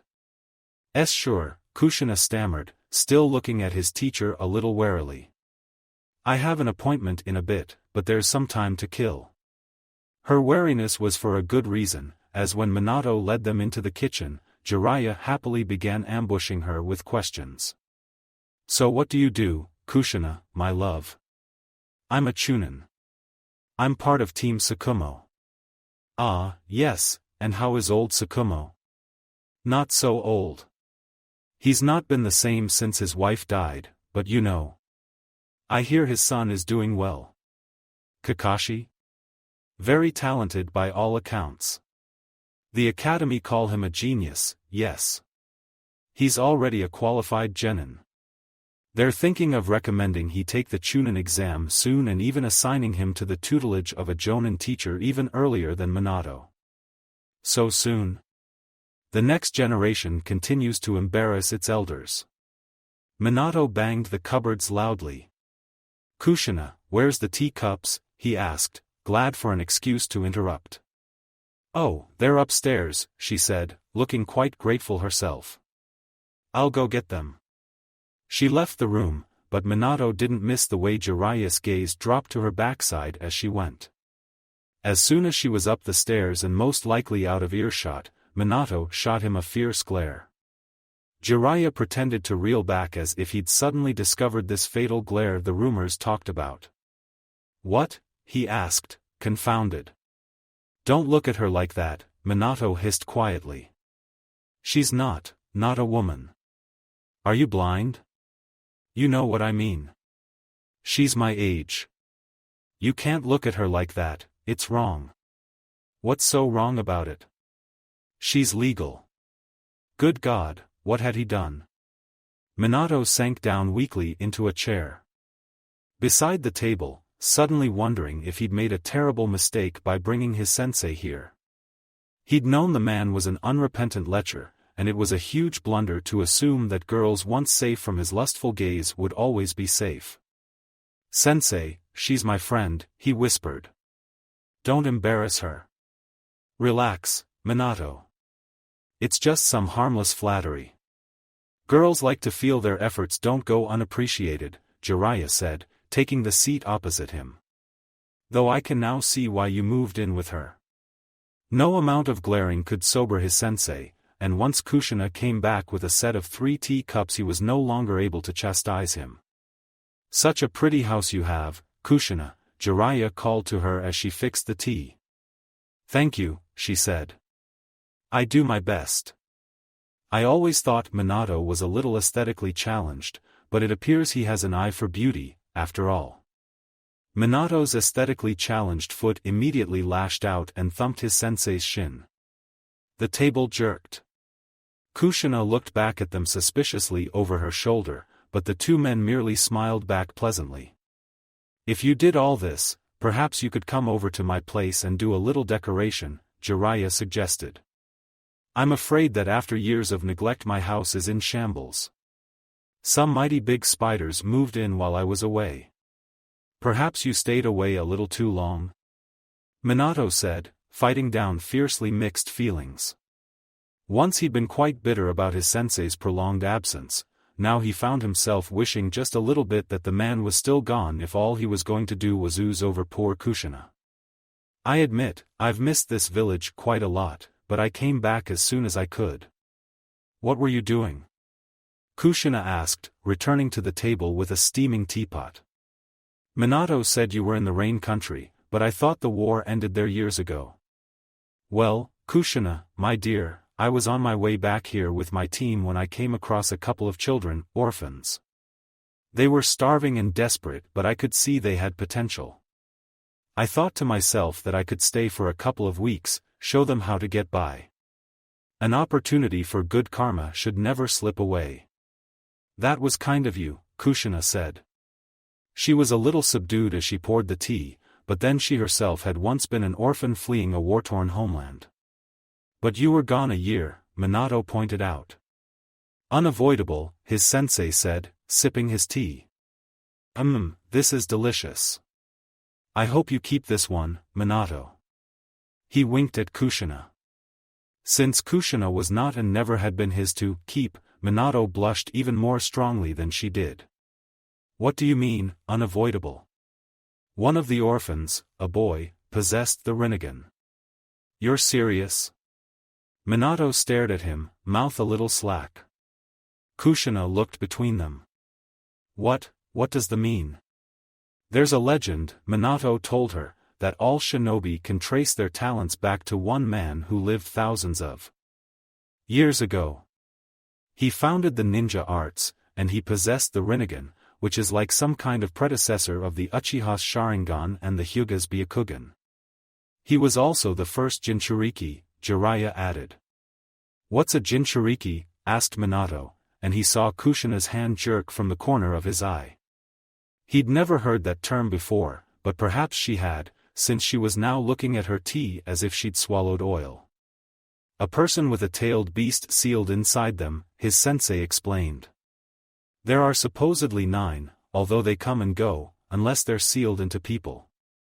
The last Jinchuriki I heard of was the Ninetails himself. But that Jinchuriki hasn't been seen for nearly 10 years. Disappeared at the height of the war, which is just as well. People like that are a bit dangerous to have around, whichever side they're on."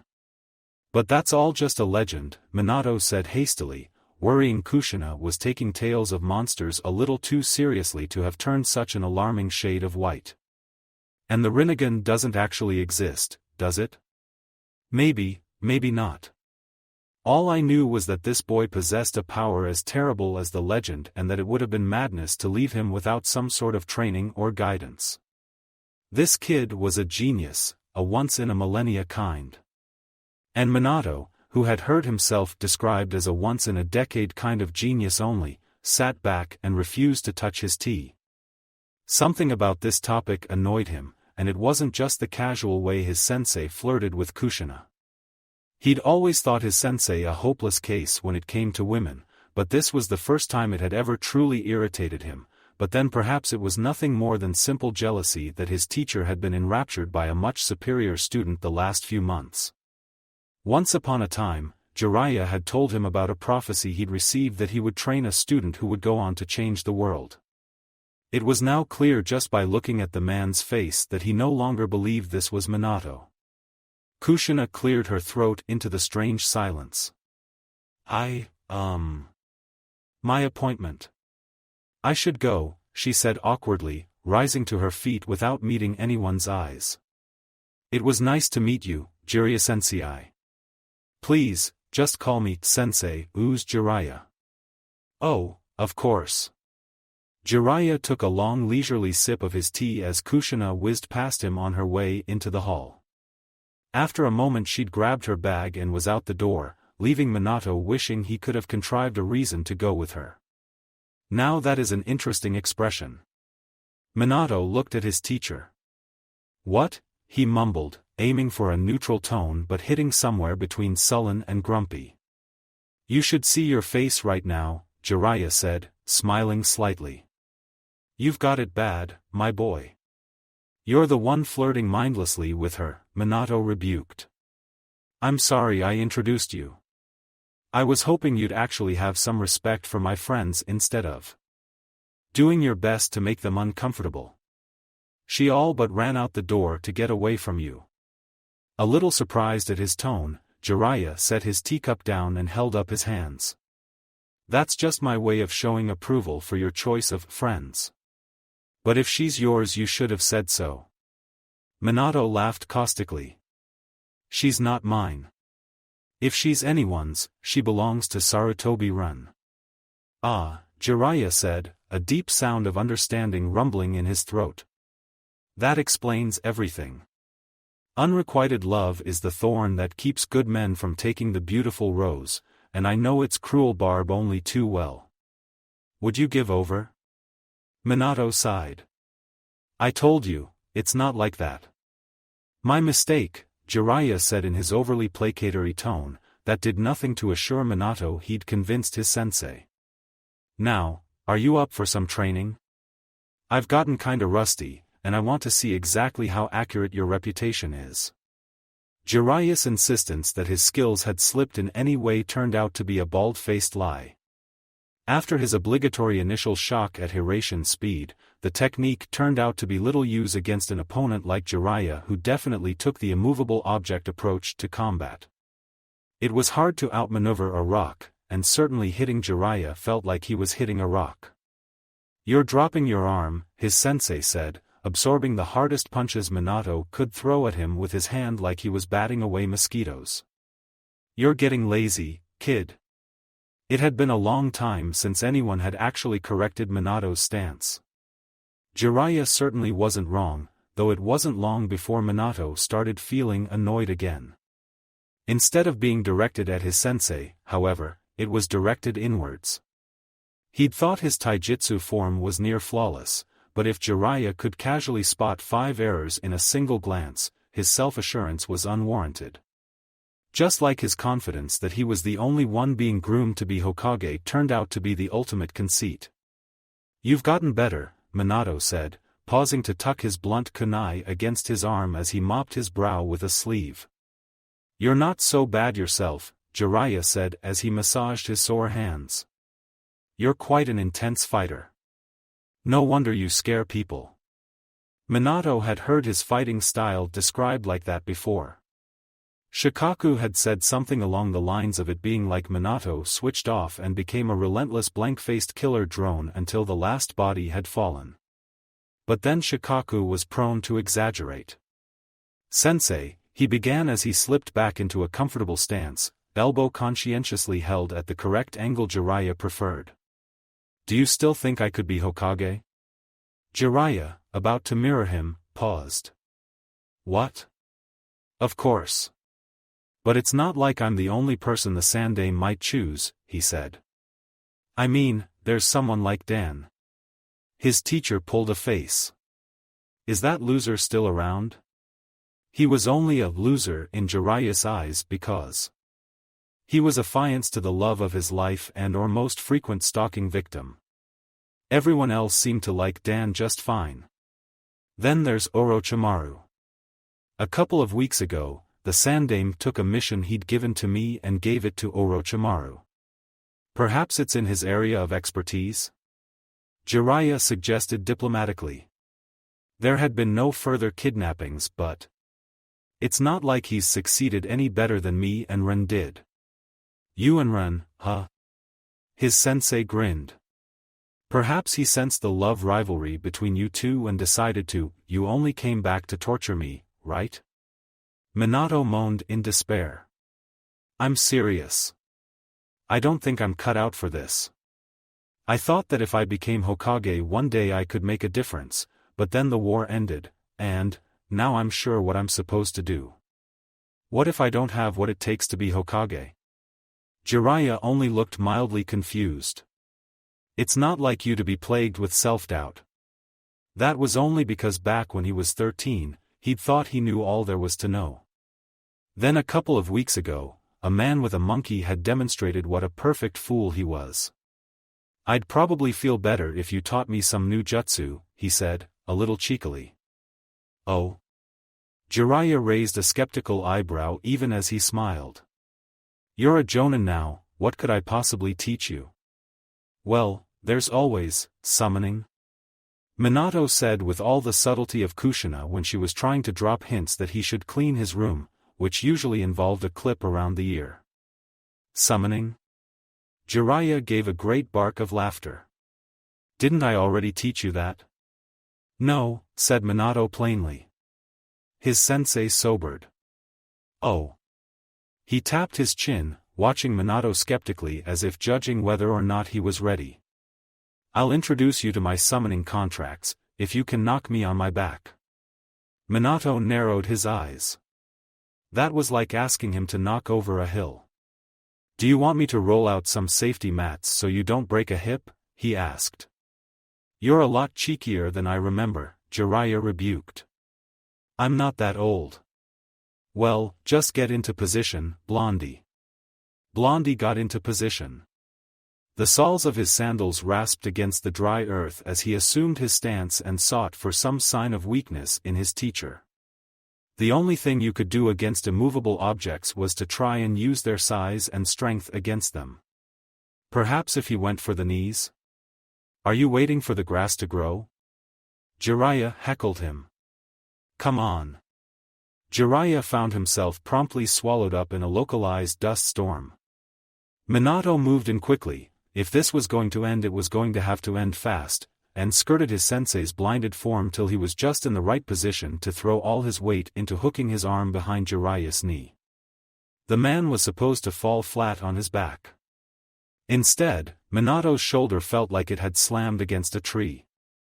I almost felt that one, Jiraiya said, stepping swiftly out of range again and dispersing the dust cloud with a sweep of his hair of all things. Massaging his shoulder, Minato calculated a secondary tactic. You could always use tripwires, his teacher suggested amicably. Fiddly little things are hard to see, and flat on my face is as good as flat on my back in any case. Sensei, sighed Minato, not wanting or needing advice on how to defeat his opponent from said opponent. He still had a little pride. From the pouch at his hip he withdrew a handful of marked kunai between splayed fingers. Jiraiya squinted and gave a shrewd grunt.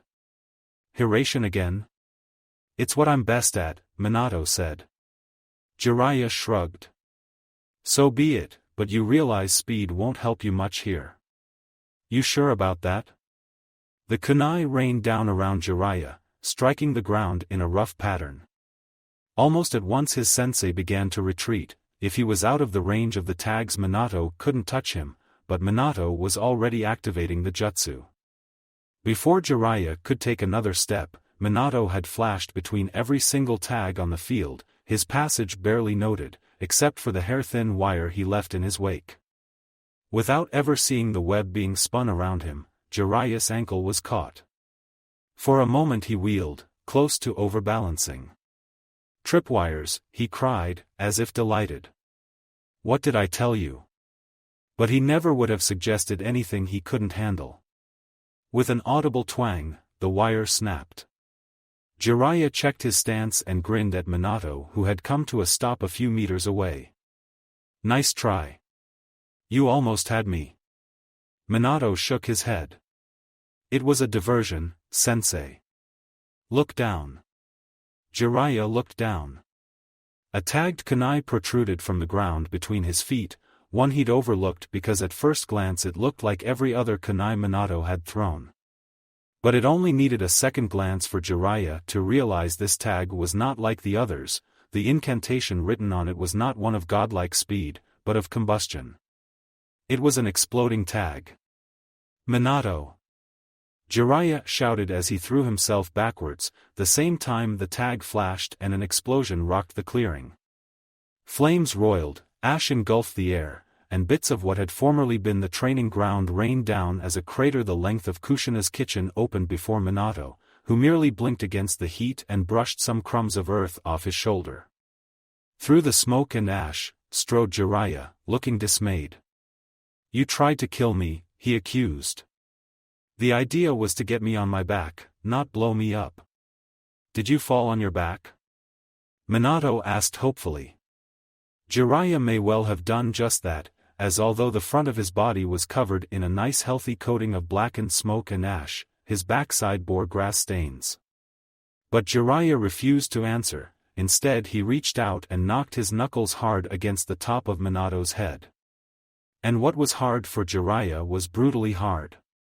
Minato hissed and fell to his knees, holding together what felt like the broken shell of his skull. Restraint, Minato, Jiraiya lectured, surprisingly calm for a man who had almost been roasted to a charred nub. Have you forgotten how to hold back? Minato grumbled something that may have sounded like, my brains are coming out, but it was hard to tell and Jiraiya wasn't paying close attention anymore. Someone had noticed the pyrotechnics and was approaching, and it was the one person who could make Jiraiya forget he'd just been blown up and that he looked like a half-cooked chestnut. What are you two doing? Tsunade asked suspiciously as she looked between Minato hissing curses on the ground and Jiraiya who was desperately trying to make Soot look suave. They only just returfed this field last week. You've only been back a day and already you're taking lumps out of the village. And hello to you too, Tsunade-kun, Jiraiya schmoozed. Did you miss me? If Minato had cared to look up then, he would have noticed how the formidable woman's expression softened just a little bit. It's been a while, Jiraiya. I wish we could catch up, but I'm heading out on a mission. Some skirmishes on the border need to be dealt with. Dan's waiting for me. You still wasting your time on that loser? Any other losers you think I should be wasting time on? I could draw up a list for you when you get back, Jiraiya suggested. Would this be a list with you at the top, Jiraiya? Oh, Tsunade-kun, so bold. If you want me, you should just say so. She shot him a wry look, as if she'd heard this teasing 1,000 times before. I'll let you carry on beating up your poor student. Oh, no, you misunderstand, Jiraiya said quickly. I'm just cheering him up. I see. She didn't look convinced. And Jiraiya, who was not done punishing Minato for his little assassination attempt, gave his teammate a conspiratorial wink. Little down in love, is our little Minato. Has a bit of a crush on Tsukumo's student, you know, the little redhead. Oh, her, Tsunade was not above joining in a little torture, and she raised a coy hand to her mouth. How sweet. I'm not, it's not, stammered Minato, his vision just beginning to return. Oh, don't be shy, Minato-kun, Jiraiya cajoled. There's nothing like young love. You should shout your feelings to the world. Yes, you should definitely go confess right away. Take it from me, girls like to know they hold a boy's heart in their hands, Tsunade said. So they can squeeze them mercilessly until drained of all life? Jiraiya wondered delicately. Why else? Tsunade looked at Minato. Well, she's downtown getting a haircut right now. You may want to wait till she's done before confessing your deepest, darkest desires. Those salon places are the central nervous system of all village gossip, and we wouldn't want your love life becoming a target of other people's amusement, would we? Too late for that, he thought, but something she'd said made him freeze, his eyes glazing over in horror. What did you say? Oh, how hard did you hit the poor boy, Jiraiya? Tsunade scolded. It's no fun teasing someone with a concussion. She's getting a haircut? Minato demanded loudly. Tsunade blinked at him in surprise. Yes. I saw her heading into the hair salon opposite the library. Hard to miss someone with hair like that. Minato did not wait to hear a single word more. He rose to his feet and tore away across the training field as if his very life depended on it. He ran without thought, leaving the two bewildered Sannin staring at the dust where he'd disappeared, and pelted up onto the nearest rooftop to fix his sights on the high green dome of the library in the distance. He ran as the crow flew, eschewing the streets and alleys and pathways in favor of the most direct route imaginable, leaping across rooftops and scrambling over tiles and guttering. The hair salon. Where the hell was the hair salon? In front of the library he hit the street with such a sudden, violent descent that several shoppers cried out and recoiled in various states of heart failure. Minato's wild gaze roved the street until, there, he saw it. A glass-fronted salon entitled Cut and Dye. When Minato slammed through the door, the high-spirited chatter inside the salon fell quiet in astonishment until only the buzzing of hairdryers could be heard. He didn't have to look too hard. The moment he entered he saw her, his gaze drawn instantly to that heap of glorious red hair that he feared he would find on the floor. But he'd arrived in time. The crimson locks were still attached to their owner's head, though she, like everyone else, was staring at him in wide-eyed confusion. A woman was poised behind her, a pair of scissors waiting to do their worst. For what happened next, Minato wondered if the knock to his head was to blame. "Don't do it," he cried out, as one might cry to someone threatening to throw themselves off a bridge. Minato. Kushina ground out, outrage beginning to creep into her shock at his dramatic entrance. "What are you doing here?" "I'm here to stop you," he said gallantly. "Don't cut your hair, Kushina, it'll be a mistake. You'll regret it for the rest of your life if you cut your hair now." Kushina's mouth worked, grasping for a retort that wouldn't come. It was so strange for her to be the tongue-tied one. Although, he thought belatedly, he had just made a right fool of himself if all she'd come in here for was a shampoo and a rinse. But he hadn't misunderstood.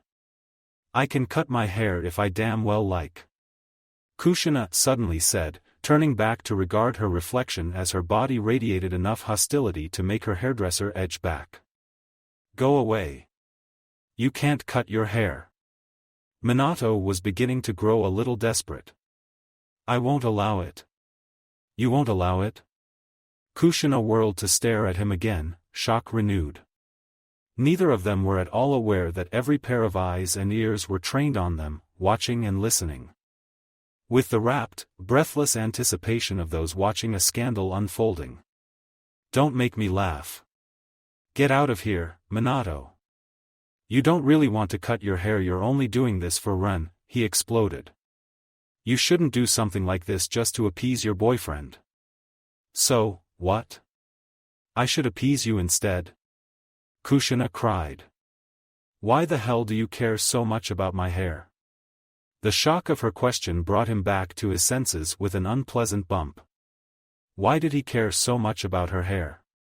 Was he mad? Everyone was staring at him, waiting for his response, and the rush of righteous anger and desperation that had graced him so briefly with the ability to speak his heart and mind so clearly for once began to fade, and only then did he remember that he was no good at angry confrontations. He searched for the words, but they emerged as only a clumsy echo. "Don't cut your hair," he begged.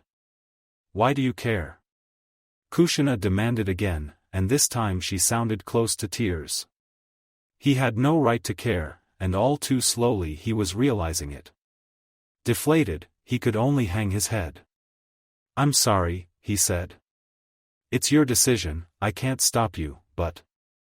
What would he give to change her mind? Or to just run his fingers through those perfect glossy strands of true red once, and only once, before they were sheared off and swept away? He reached out, about to give in to the desire, so very, very tired of always having to stand back and admire her from a distance like the good friend she no doubt trusted him to be. But when he noticed she was staring at him like he'd gone insane, he drew back, and his fingers never would know the texture of her hair now. She had to know how he felt, that watching her cut off a lifetime's worth of her carefully nurtured mane was like watching a famous painting being defaced, or a beautiful statue decapitated. He didn't want to see her return to that time when she'd hacked all her hair off because she was angry and lonely and wanted to be invisible. Even though he knew her pale heart-shaped face would suit any hairstyle and a bob or a crop would look terribly fashionable on her and no doubt all the girls would be green with envy and copying her within the month, the thought of never seeing her sitting in the bathroom for 5 minutes, plaiting her hair, or never again finding hairs of red as long as his arm on the living sofa filled him with a strange sort of misery. "I'm sorry," he repeated flatly, and excused himself with as much hangdog dignity as he could, intending to go somewhere quiet to deal with his grief alone for a while. In his wake the chatter in the salon slowly returned and grew in volume. My, said the hairdresser behind Kushina as she returned to begin plucking eagerly at her customer's mop of hair. "Even the young ones can be a bit old-fashioned about hair, can't they? Now where did you say you wanted it?" "Just below the ears, yes." Kushina didn't reply. She was transfixed by the ashen face. Looking back at her in the mirror. Minato didn't go home that evening. It was difficult to face someone after you'd made a spectacular fool of yourself, more so when you were only just beginning to understand why. All the volatile thoughts of inadequacy and the turmoil Jiraiya's fickle flirtation had left him and were gone, and for once he was calm, his mind loosening its censor around the thoughts he had always tried to ignore. A cage sprung open either by his teacher's terrific blow or by the wetness in Kushina's eyes when she demanded why he cared. Her question itself had already contained the answer, because he cared. It wasn't such a shock to him. He'd lived with this niggling feeling in his chest for so long that he had, without realizing, already accepted it a long time ago, and it was something of a relief to admit, if only to himself, that his feelings for Kushina went beyond friendship. That Ren annoyed him because Minato's attempt to make Kushina happy had driven her into his arms, and that Jiraiya's teasing had panicked him so much because it was a subject he coped with only by being permitted to ignore it. But this new honesty and clarity of thought didn't banish the same old problems that had always held him in check. It didn't change that Kushina was in a long-term relationship. It didn't change that she probably thought he was a flaky idiot who was cold and distant. It didn't change that his previous girlfriends would vehemently agree with her. So instead of heading home, he chose a spot along the high wall enclosing the second training ground and stretched out across bricks that were still warm from the sun that had faded to an orange disk near the horizon. Up there, no one bothered him, and he was free to enjoy the quiet, interrupted only occasionally by the despairing wails of genin in training. Free to think, to mourn in peace before he had to go back and pin a smile on as he complimented whatever travesty had befallen Kushina's noble hair, and hoped that she didn't think too hard about his earlier outburst. Had gone home that night, he would have known that after Kushina left the salon she had returned straight to the house, swept up the yellow flasher with his rosette crown, and wept to him bitterly about the stupidity of boys as long sheets of hair cascaded around them. All meaning was lost on a rodent who could only chunner hopefully for more dandelions. Neither knew that the kunoichi having her hair trimmed beside Kushina had already passed on to her husband the news that the yellow flash himself had lost it in the salon with a beautiful young girl, and that the husband was now passing this around to his friends at the bar, a group which included one Sotobi Ren, and interpretations varied. Either the strange, enduring friendship between the village's star Jonin and the weird foreign girl had finally come to an end, or some incomprehensible kind of love confession had taken place. The details grew vaguer. The further they spread, and all the more outlandish for it. Ren was concerned. And none of them could know that at the same time, miles away from the village, Tsunade's team had been ambushed and Dan now lay dying in a pool of blood as his lover fought a losing battle to save him, screaming at him to stay as red stains left marks on her hands that she would never stop seeing. In the twilight, Minato switched his gaze to the fat moon shining above his head, taking over from the sun in a tradition that predated life itself and would still be played out long after Minato was forgotten. A love life was such a complicated thing at 18, but as far as the universe was concerned, his feelings were no more consequential than the feelings of an ant. One life was a blip that barely registered in the cosmos, and no hurt or happiness lasted forever. He decided not to worry too much about the weight of his feelings. His actions today had been a little embarrassing, but people would forget. Kushina's haircut was a loss to the world, but hair always grew out. That she loved Ren was a shame too, but even feelings could change over time. Perhaps his own would change eventually too, but for now he was at peace with the soft, certain love that had crept up on him over the years. Minato didn't dread facing her, nor would he resign himself to being a miserable, lonely ghost hovering at a respectful distance. He would see Kushina every day, as he always had, but now he would look at her through eyes that were fully open, and that was something he looked forward to.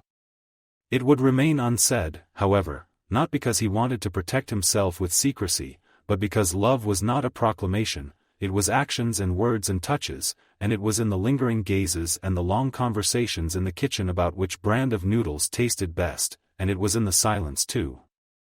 Minato had been loving Kushina since before either had realized it. He didn't have to say it, not until she wanted to hear it. Wrapped up in such tranquil thoughts, he almost missed the shadow sliding across the pavement below. It wasn't until he heard the soft greeting that he realized he was no longer alone. "Good evening, Minato-kun."